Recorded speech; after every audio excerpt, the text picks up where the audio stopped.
नमस्कार, मी Sarjerao Salve, Star India one मध्ये आपणा सर्वांचं हार्दिक स्वागत करत आहे। चोपड्यात 13 किलो गांजासह 2,44,000चा मुद्देमाल जप्त। एलसीबी व ग्रामीण पोलीस स्टेशनची संयुक्त कारवाई। एलसीबीचे कर्मचारी यांना गोपनीय माहिती मिळाली की चोपड्याकडून धरणगावकडे गांजाची वाहतूक करण्यात येणार आहे। या माहितीच्या आधारे चोपडा ग्रामीण पोलीस स्टेशनच्या पोलीस निरीक्षक कावेरी कमलाकर आणि एलसीबी ग्रामीण पोलीस स्टेशनचे कर्मचारी यांनी सापळा रचला असता चोपड्याकडून धरणगावकडे ज्युपिटर स्कूटीवरती प्लास्टिक पिशवीमधून गांजा वाहतूक करताना आढळून आला। सदर गांजा 13 किलो व ज्युपिटर स्कूटी असा 2,44,000 रुपयांचा मुद्देमाल जप्त करण्यात आला आहे। चोपडा ग्रामीण पोलीस स्टेशनला गुन्हा दाखल करून आरोपीला अटक करण्यात आले असल्याचे पोलीस उपविभागीय अधिकारी अण्णासाहेब घोलप यांनी सांगितले।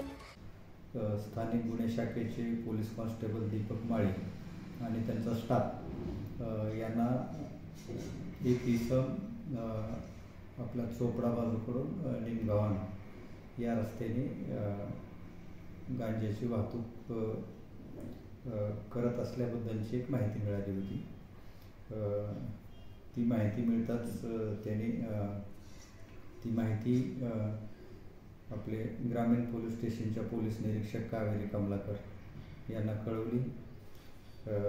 कावेरी मॅडम आणि एलसीबीचा स्टाफ यांनी संयुक्तरित्या ट्रॅप लावला आणि निमगव्हाण गावाच्या जवळ साधारण रात्री 11:15 वाजता एक इसम ज्युपिटर मोटरसायकलवर ज्युपिटर स्कूटी त्याच्यावर जाताना त्यांना मिळाला। जशी माहिती मिळाली होती त्यावर त्याला थांबवलं, त्याची झडती घेतली।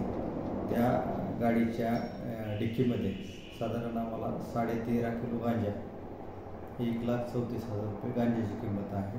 ती गाडी आणि त्याच्याजवळचा मोबाईल असा एकूण टोटल 2,44,000 मुद्देमाल आम्ही त्याच्याकडून रिकवर केलेला आहे। त्याला अटक केलेली आहे। त्याला कोर्टात नेऊन त्याची पोलीस कस्टडी घेऊन त्यांनी गांजा कुठून आणला, कोणाला देणार होता याच्याबद्दलचा आम्ही तपास करत आहोत। इंग्लिश बोला फ्लुएंट, कारण सोबत आहे प्रॉमिनंट। उत्कृष्ट इंग्लिश बोलण्यासाठी आजच संपर्क करा 8600000069।